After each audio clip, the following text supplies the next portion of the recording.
இந்த நேரத்திலே உம்மை நோக்கி செபிக்கக்கூடிய பிள்ளைகளை நீர் பாரும் ஆண்டவரே என்று சொல்லி இந்த நேரத்திலே ஒவ்வொருவரும் ஆண்டவரை நோக்கி நாம் மன்றாடுவோம். அன்பார்ந்தவர்களே, ஆண்டவரை தேடி வரக்கூடிய பிள்ளைகள் ஒரு நாளும் வெறுங்கையோடு கடந்து செல்வது இல்லை. ஏனென்றால் ஆண்டவர் தன்னுடைய பிள்ளைகளை ஆசீர்வதிக்க விரும்புகின்றார். நீதிமொழிகள் 10வது அதிகாரம் 22வது வார்த்தையில் சொல்லப்பட்டு இருக்கிறது, ஆண்டவரின் ஆசி செல்வம் அளிக்கும் என்று.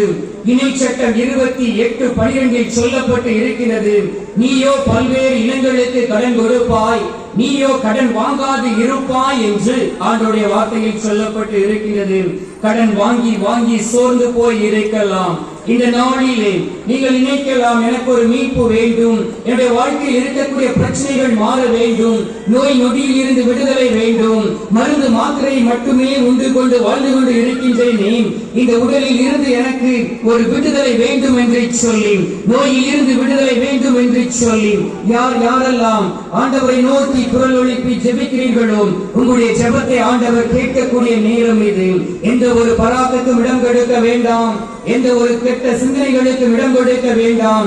எந்த சிந்தனைகளுக்கும் இடம் கொடுக்காதபடி முழுமையாக உங்களை நற்கருணை நாதருடைய பாதத்தில் அர்ப்பணித்து இந்த நேரத்திலே ஜெபிப்பீர்களாம். ஜெபிக்க ஜெபிக்க ஆண்டவருடைய பிரசன்னம் உங்களுடைய நடுவில் இறங்கி வரும்.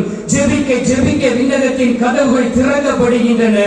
அந்த நாளிலே எலியா ஜெபித்த பொழுது 3.5 ஆண்டுகள் மழை பொய்யாமல் இருந்த இடத்திலே மழை பொழிந்து ஆசீர்வாதத்தை கொடுத்ததை போல இந்த நாளிலே உங்களுடைய ஜெபத்தினால் விண்ணகத்தின் கதவுகள் திறக்கப்படக்கூடிய நேரம் இது.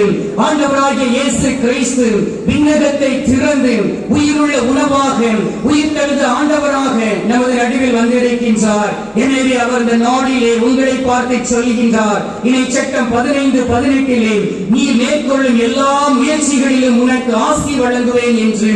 இந்த நாளிலே அந்த ஆசீர்வாதத்தை பெற்றுக்கொள்ள ஒருமனப்பட்டு ஒரே குடும்பமாக ஆண்டவருடைய வார்த்தையின்படி இந்த நேரத்திலே நாம் செபிப்போம்.